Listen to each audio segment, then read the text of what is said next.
अस्सलाम वालेकुम नाज़रीन, मैं हूँ पलवशा महमूद और ईसा लेबॉर्ट्री की जानिब से हेल्थ 21 में आपको एक बार फिर से खुशामदीद कहती हूँ।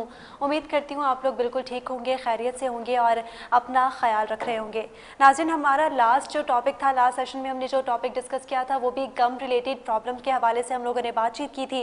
स्टूडियोज़ में हमारे साथ डॉक्टर भी मौजूद थी और नाज़रीन ने, आप लोगों ने हमसे कॉमेंट्स में बहुत सवाल पूछे उसके बारे में और अपने कंसर्न्स भी शेयर किए, जिनका जवाब मैं आज स्टूडियो में डॉक्टर से लूँगी। हमारे साथ एक बार फिर से डॉक्टर सना नजम इस वक्त स्टूडियोज़ में मौजूद हैं। अस्सलाम वालेकुम डॉक्टर, कैसी हैं आप? वालेकुम अस्सलाम। वालेकुम अस्सलाम। जी डॉक्टर, लास्ट हम लोगों ने सेशन में जो डिस्कस किया था वो हम लोगों ने तकरीबन ब्रेसेस और बेसिक जो डेंटल डिजीज़ हैं उनके बारे में डिस्कस किया था। इस सेशन में मैं आपसे पूछना चाहूँगी कि दांतों की सेंसिटिविटी ये क्यों होती है और दांतों की सेंसिटिविटी की मेन वजह क्या है, बेसिक प्रॉब्लम्स? देखिए, दांतों की जो सेंसिटिविटी है उसके बहुत सारे रीजंस हैं। एक तो फ्लोराइड की कमी की वजह से दांत सेंसिटिव हो जाते हैं कि दांत जब बने थे उसमें फ्लोराइड इतना अच्छा नहीं था, तो जहाँ पे हम यानी उन्होंने जो पानी पिया है उन जगहों पर या वहाँ पे क्वांटिटी ऑफ फ्लोराइड बहुत कम उनको मिली है, तो वो ऑलरेडी बने हुए ही दांत इतने मतलब समझ लें इतने ख़राब बने हुए होंगे, यानी कि वो जो ग्रोथ में इतनी उनकी प्रॉब्लम्स होंगी जिसकी वजह से सेंसिटिविटी हो सकती है उनको। दूसरी बात ये है कि दांत घिसना, यूजुअली आपने देखा होगा कि लोग गुस्सा जो होता है सारा अपने दांतों पे निकाल देते हैं, रात भर दांत घिसते हैं, दांत रगड़ते हैं बुरी तरीके से, तो उसकी वजह से हमारे दांतों की जो लेयर होती है ना, जो ऊपर से एक लेयर प्रोटेक्टिव लेयर अल्लाह ने बनाई हुई है, वो लेयर डिस्टर्ब हो जाती है और जब भी हम कुछ ठंडा खाते हैं, गर्म खाते हैं, वो डायरेक्ट जाके हमारे जो अनप्रोटेक्टेड लेयर होती है उस पर अटैक कर रही होती है। दूसरी चीज़ ये है कि नर्व एंडिंग्स, हमारे दांतों में बेसिकली हसासियत होती है, नर्व्स होती हैं, कुछ ऐसी नर्व जो कि हमें ठंडा और गर्म और इन चीज़ों की ना एहसास दिला रही होती हैं। तो बेसिकली क्या होता है कि जब वो लेयर्स रिमूव होना शुरू हुई, वो इतनी रिमूव हो गई कि अंदर से जो नर्व एंडिंग्स हैं वो ओपन हो गई। अब जब नर्व एंडिंग्स ओपन हो जाएंगी, खुल जाएंगी, तो हम ठंडा खाएंगे फ़ौरन लगेगा, गर्म खाएंगे फ़ौरन लगेगा। और मैं कहूँगी कि डाइट, लास्ट टाइम भी जब हमारी बात हुई डाइट के हवाले से बात हुई हमारी, तो बेसिकली डाइट का भी एक बहुत बड़ा रोल है कि हम जो है ना ठंडा गर्म खा रहे हैं, कभी हम ठंडा ले रहे हैं, कभी हम गर्म खा रहे हैं। क्या है कि हम बार बार अपने दांतों के साथ एक गेम खेल रहे हैं, उसको बार बार कुछ ना कुछ नया ट्राई करा रहे हैं कि अभी हमने आइसक्रीम खाई, थोड़ी देर बाद हमने सूप पी लिया, उसके बाद हमने कॉफ़ी ले ली, उसके बाद हमने ड्रिंक पी ली। तो बेसिकली इन चीज़ों की वजह से भी दांत आपके ख़राब होने के चांसेस बहुत ज़्यादा होते हैं। सही। अभी जैसे क्योंकि सर्दियां शुरू हो गई हैं, विंटर सीज़न जो है वो स्टार्ट हो चुका है और अक्सर देखा जाता है कि विंटर सीज़न में आपके दांतों को सेंसिटिविटी बहुत ज़्यादा फील होती है, ठंडा गर्म बहुत ज़्यादा लगता है। तो इसका क्या रीज़न है, मतलब क्या मौसम भी आपके दांतों पे इफ़ेक्ट करता है? देखिए, मौसम बिल्कुल इफ़ेक्ट कर रहा होता है, ऐसे हर किसी को इफ़ेक्ट नहीं करेगा। कोई ऐसे पेशेंट्स होते हैं जिनको ऑलरेडी सेंसिटिविटी का इशू है, यानी उनके दांत घिसे हुए थे, वो दांतों के साथ जो है ना नट्स तोड़ते हैं, वो बहुत ज़ोर से एग्रेसिव ब्रशिंग करते हैं, बहुत ज़ोर से दांत रगड़ते हैं, मतलब सफाई भी कर रहे हैं, तो इतनी सफाई कर रहे हैं कि आपने अपने दांतों की जो लेयर है वो डिस्टर्ब कर दी है, या उनको दांत बीचने की आदत थी बहुत ज़्यादा, तो वो इतने दांत बीच रहे थे कि हमने दांतों की लेयर जो है वो बिल्कुल ख़राब कर दी। ऐसे लोग यूजुअली, जब हम देखा होगा ना ठंडे इलाकों में चले जाएं या सर्दी का मौसम जैसे ही आता है, तो उन्हें सेंसिटिविटी ज़्यादा जल्दी फील होनी शुरू हो जाती है और वो फ़ौरन ये बात बोलते हैं कि भाई नॉर्मली तो हमें सेंसिटिविटी नहीं थी, जैसे ही टेम्परेचर चेंज हुआ है हमें अचानक से दांत जो ठंडे लगने शुरू हो गए हैं। आपने देखा होगा कि अगर वो नॉर्दर्न एरियाज़ में चले जाएं या हिली साइड पे चले जाएं, तो वो अपने दांत बचा रहे होते हैं, इतनी सेंसिटिविटी बढ़ जाती है कि उन्हें दांत बचाने पड़ते हैं अपने।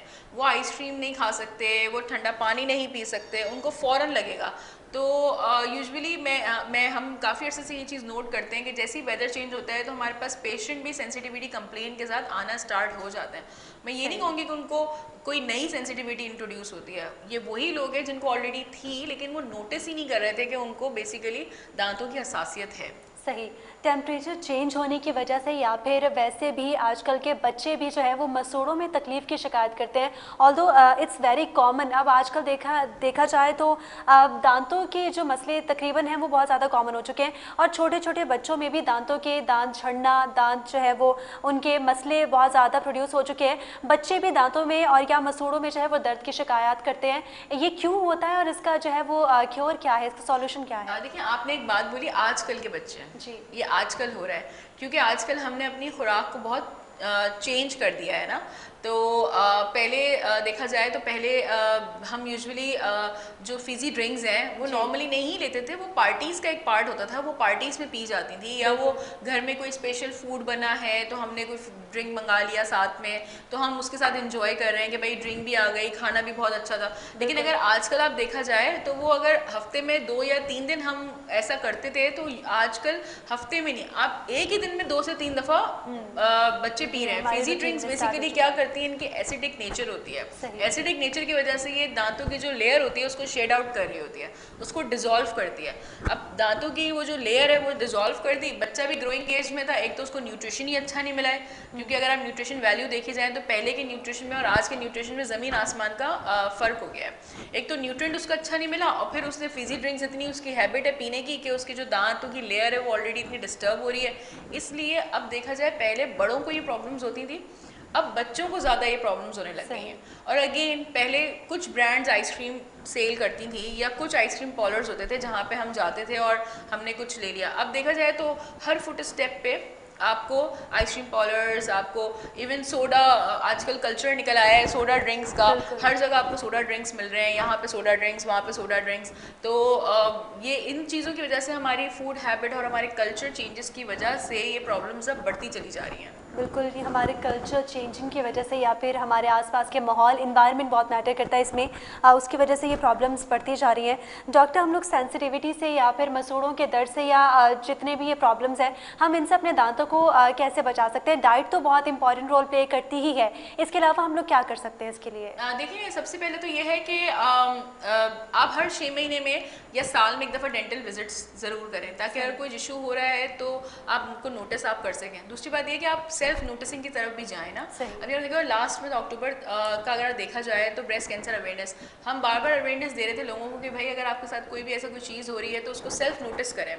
तो सेल्फ नोटिस करना इज़ वेरी इंपॉर्टेंट। कोई आपको पॉइंट आउट करे इससे पहले आपको पता होना चाहिए कि आपके साथ क्या डिफरेंट हो रहा है। दूसरी चीज़ ये है कि क्लीनिंग बहुत अच्छी होनी चाहिए, आप दांत दिन में 2 दफ़ा साफ़ करें। अब क्लीनिंग में भी अगर हम देखा जाए तो मैंने आपसे बात की, सेंसिटिविटी उन लोगों को भी बहुत ज़्यादा होती है जो ओवर क्लीनिंग करते हैं जी। एक तो है सफाई करना और एक है ओवर सफाई करना। तो ओवर सफाई OCD में आ जाती है, यानी उनको कोई ऐसा साइकोलॉजिकल डिसऑर्डर है कि वो जब भी कुछ खाएंगे ना उनको लगेगा उनके दांत खराब हो गए और वो जाएंगे ब्रश करना शुरू हो जाएंगे। तो ऐसे लोगों को भी प्रॉब्लम होने के चांसेस ज़्यादा हैं। तो उनको चाहिए कि अपनी वो ब्रशिंग हैबिट को 6-7 दफ़ा नहीं, सिर्फ 2 ही दफ़ा रखें, प्रॉपर तरीके से रखें, अच्छी तरीके से रखें, एंड दैट्स इट। दूसरी चीज़ ये है कि अगर आपने कोई ऐसी चीज़ खा भी ली है जिसकी वजह से आपको लगता है आपके दांतों की लेयर डिस्टर्ब हो रही है, just take a sip of water. आपने पानी है उसको आप पी लें। तो पानी बेसिकली जो है ना उसकी नेचर न्यूट्रल नेचर होती है पानी की। कहते हैं ना कि आपको कुछ भी हो पानी हर चीज़ को धो देता है, साफ़ कर देता है। तो ऐसे ही इसी तरह अगर आपने कुछ मीठा खाया है या कोई ड्रिंक ली है और उसके बाद आपको ऐसा फील हो रहा है कि मेरे दांतों की लेयर डिस्टर्ब हो रही है या कुछ मेरे मुंह में एसिडिटी क्रिएट हो रही है, आप फ़ौरन पानी ले लें ताकि आपका जो मुंह का नेचर है वो फ़ौरन न्यूट्रलाइज हो जाए। वो न्यूट्रलाइज हो जाएगा तो दांतों में जो नुकसान हो रहा है वो नुकसान होना बहुत हद तक कम हो जाएगा। बहुत हद तक कम हो जाएगा, बिल्कुल। डॉक्टर, पाकिस्तान में जो है वो ब्रशिंग की या फिर अपने मतलब दांतों की सफाई की इतनी अवेयरनेस नहीं है। लोगों को नहीं पता कि किस तरह आप अपने दांतों को साफ रख सकते हैं या दिन में कितनी बार ब्रशिंग ज़रूरी है और ब्रशिंग का सही तरीका क्या है, आप आगाह कीजिएगा। देखिए, ब्रशिंग का सही तरीका ये है कि आप ब्रश को ना राउंड मोशन में ब्रश करें। पीछे की जो दाढ़ें हैं उनको बिल्कुल इग्नोर मत करें, वो भी आपकी अपनी है। यूजुअली हम आगे आगे ब्रश करते हैं और पीछे नहीं कर पाते। उसमें 2 रीज़न भी हो सकते हैं कि आपका ब्रश जो है वो पीछे जाता ही नहीं है। तो फिर आप ऐसे कॉन्ट्रा एंगल ब्रशेस लें या कोई ऐसे ब्रशेस लें जिसका आगे का जो मुंह है वो छोटा है और पीछे का मुंह जो है वो बड़ा है। ऐसे ब्रशेस लें, या सॉफ्ट ब्रिस्टल्स यानी जो उसके धागे या उसके जो ऊपर लगे हुए हैं धागे वो बहुत ही सॉफ्ट हों कि वो आराम से चले जाएँ, ईजीली चले जाएँ, वो हार्ड ना हो। और इस तरीके से ब्रश करें और दिन में 2 दफ़ा करें। टूथपेस्ट का इस्तेमाल अच्छा करें, अच्छे जो रिकमेंडेड टूथपेस्ट हैं उस पर ज़रूर देखें कि गवर्नमेंट ऑफ पाकिस्तान की मोहर लगी हुई है नहीं लगी हुई, क्योंकि बहुत सारे ऐसे टूथपेस्ट हैं जो बहुत एक्सपेंसिव हैं लेकिन उनको पाकिस्तान गवर्नमेंट रिकगनाइज़ नहीं करती, उसे PDA किसी किस्म का कोई रिकगनाइजेशन नहीं है। तो आप ज़रूर देखें कि PDA की रिकगनाइजेशन है या नहीं है, उस पर एक ट्राइंगल के साथ एक मोहर ज़रूर लगी हुई है, आप चेक कर लें। मेरे पास पेशेंट आते हैं, यूजुअली बताते हैं हमने फ़लाना वाइटन टूथपेस्ट इस्तेमाल किया, फलाना वाइटन टूथपेस्ट इस्तेमाल किया, यकीन माने वो अभी तक रिकमेंडेड ही नहीं है, उन्हें गवर्नमेंट ने अप्रूव ही नहीं किया हुआ, क्योंकि उनमें कुछ ऐसे केमिकल्स हैं जो कि आपके दांतों को नुकसान दे सकते हैं। तो बेसिकली आप ज़रूर देखें, सस्ते टूथपेस्ट इस्तेमाल कर लें, लेकिन ये है कि अच्छे मेयारी सस्ते और रिकमेंडेड टूथपेस्ट इस्तेमाल करें। महंगी चीज़ों या महंगी ब्रांड्स की तरफ जाने की बिल्कुल ज़रूरत नहीं है, क्योंकि ये देखिए काम तो उसने वही करना है और काम आपने करना है, दांत साफ करना है। दांतों को प्रॉपर साफ कर लें, महंगा टूथपेस्ट या महंगा ब्रश इस्तेमाल करने से आपके दांतों की सेहत पे कोई फ़र्क नहीं पड़ेगा।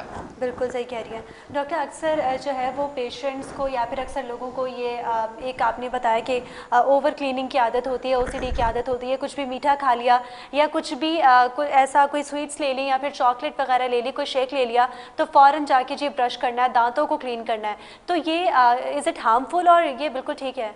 देखिए ये हार्मफुल है। अगेन मैं आपको बताऊंगी कि अगर हम दांतों से निकल के कोविड की तरफ आ जाएं तो कोविड में सैनिटाइजेशन, ओवर सैनिटाइजेशन की वजह से हम देखोगे स्किन डिजीज़ बहुत बढ़ गई थी। हमारे जो डर्मेटोलॉजिस्ट हैं उनका बड़ा फ़ायदा हुआ इस सेंस में कि ओवर क्लीनिंग की वजह से कि मैं कहीं बैठी हुई थी और मैं सैनिटाइज़र रखा हुआ था, मेरे हाथ ऑलरेडी साफ़ हैं, ज़रूरत नहीं मुझे सैनिटाइज़र की, लेकिन मैं हर 10 मिनट बाद अपने हाथों को सैनिटाइज़ करूँ, हर 10 मिनट बाद सैनिटाइज़ करूँ। क्यों? ज़रूरत ही नहीं है। आपके हाथों पे जो आपके हाथों का भी एक पीएच है, आपकी बॉडी का भी पीएच है। डॉक्टर यहाँ पे मैं आपको थोड़ा सा जो है वो डिस्टर्ब करूँगी और इस वक्त हम लोग प्रोग्राम में एक ब्रेक ले रहे हैं और एक ब्रेक के बाद फिर से हाजिर होंगे और इसी जो है वो आंसर पे हम लोग कंटिन्यू करेंगे। वक्त हुआ एक ब्रेक का।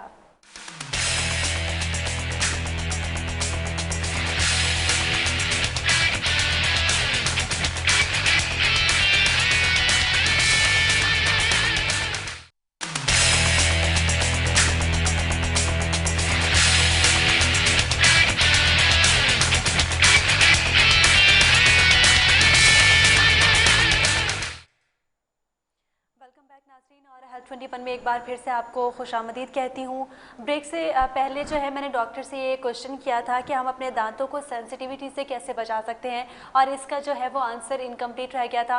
मैं एक बार फिर से डॉक्टर की जानिब जाना चाहूँगी। डॉक्टर सना इस वक्त हमारे साथ मौजूद है स्टूडियोज़ में। डॉक्टर, हम लोग सेंसिटिविटी से अपने दांतों को किस तरह महफूज रख सकते हैं? लेकिन सेंसिटिविटी से महफूज तो मैंने आपको बताया क्लीनिंग अच्छी होनी चाहिए है। अगर हमें दांत रगड़ने की आदत है तो उस दांत रगड़ने की आदत को हमने कम करना है। कम कैसे करना है? किसी डॉक्टर के पास जाएं। हम जैसे हमने लास्ट टाइम बात की नाइट गार्ड्स की ना, एलाइनर्स में एक चीज़ होती है नाइट गार्ड्स ना, तो उसमें रबड़ की ट्रेज होती हैं जो आपने देखोगे स्पोर्ट्स के लोग लगाते हैं ताकि उनको कोई पंच लगे तो उनके दांत ना टूटे। जैसे नाइट गार्ड्स होते हैं उनको चाहिए यूजुअली वो नाइट गार्ड्स पहन लें रात को सोते के टाइम पे। उनको बेसिकली खुद को भी आइडिया नहीं होता कि वो नाइट ग्राइंडिंग कर रहे हैं। हमने तो बच्चे अक्सर कर रहे होते हैं और पेरेंट्स को पता होता है कि नाइट ग्राइंडिंग वो करते हैं। दूसरी चीज़ ये है कि अगर बहुत ज़्यादा दांत रगड़ते हैं, बहुत ज़्यादा ब्रशिंग बहुत एग्रेसिव कर रहे हैं तो अपने ब्रशेस को चेंज करें, सॉफ्ट ब्रिस्टल ब्रशेस के ऊपर आ जाएं और ज़्यादा ओवर क्लीनिंग ना करें। हम ब्रेक से पहले ओसीडी की बात कर रहे थे, ऑब्सेसिव कंपल्सिव डिसऑर्डर होता है जिसमें ओवर क्लीनिंग की आदत आपको पड़ जाती है। तो मैंने कोविड की जिक्र आपको किया था। कोविड में यूजुअली हम ना ओवर सैनिटाइजेशन करते थे। ओवर सैनिटाइजेशन की वजह से स्किन डिजीजेस बढ़ रही थी। Again the same over brushing की वजह से दांत घिसने का प्रॉब्लम बढ़ जाता है, तो उसको कम करें। अब अगर हो गया है तो ट्रीटमेंट की तरफ चले जाएं। कुछ टाइम ड्यूरेशन के लिए सेंसिटिविटी के जो टूथपेस्ट्स आते हैं वो टूथपेस्ट इस्तेमाल कर सकते हैं। आप खुद से बाय ना करें, उसके लिए बेटर ये है कि आप किसी डॉक्टर के पास जाएं और डॉक्टर का सजेशन लें ज़रूर कि मुझे ये इशू है, मैं कौन सा टूथपेस्ट ब्रांड या कौन सा टूथपेस्ट मैं यूज़ कर सकते हैं। दूसरी चीज़ ये है कि हम लोग ना जैसे नाखूनों के ऊपर पॉलिश लगाते हैं ना, तो नेल्स हमारे एक्सटर्नल एनवायरनमेंट से सेफ हो जाते हैं। इस तरह दांतों के ऊपर भी एक पॉलिश लगाई जाती है, वो पॉलिश भी आप करवा सकते हैं। आप वो करवा लो, उससे दांत प्रोटेक्टिव हो जाते हैं। बिल्कुल, वो पॉलिश करवाने से भी दांत जो है वो आपके प्रोटेक्टिव हो जाते हैं। डॉक्टर, ओरल कैंसर की क्या वजूहात होती हैं? किस वजह से जो है वो दांतों का क्या ऐसी जो है हम लोग ख्याल नहीं रखते जिसकी वजह से ओरल कैंसर का शिकार होते हैं? देखिए, ओरल कैंसर जो है वो होता ही 5 साल से है। ये कहना कि बहुत सारे ऐसे लोग हैं वो कहते हैं कि नहीं वो तो खाता ही नहीं था और उसको भी हो गया, या उसने तो 2 महीने तो खाए हैं उसने, उसको भी हो गया। तो बेसिकली ओरल कैंसर पान छालिया के इस्तेमाल से होता है, गुटके के इस्तेमाल से होता है। अब इसमें हम ये नहीं कह सकते कि ये वो वाला गुटका था जो कि नुकसानदेह है और ये वो वाला गुटका जो कि नुकसानदेह नहीं है। गुटका इन एनी केस नुकसानदेह है, चाहे वो कम क्वान्टिटी का गुटका हो, ज़्यादा क्वांटिटी का गुटका हो।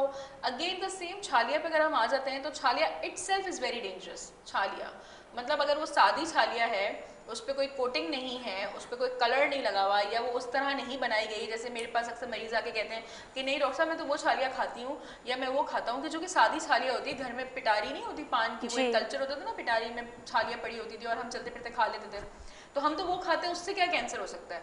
तो अगर आप एक एक्सपेरिमेंट करें, आप गोश्त का कोई टुकड़ा लें और उसको ओवरनाइट छालिया के साथ छोड़ दें, आप सुबह में देखेंगे गोश्त जो गल चुका होगा जी। और गल के सड़ चुका होगा।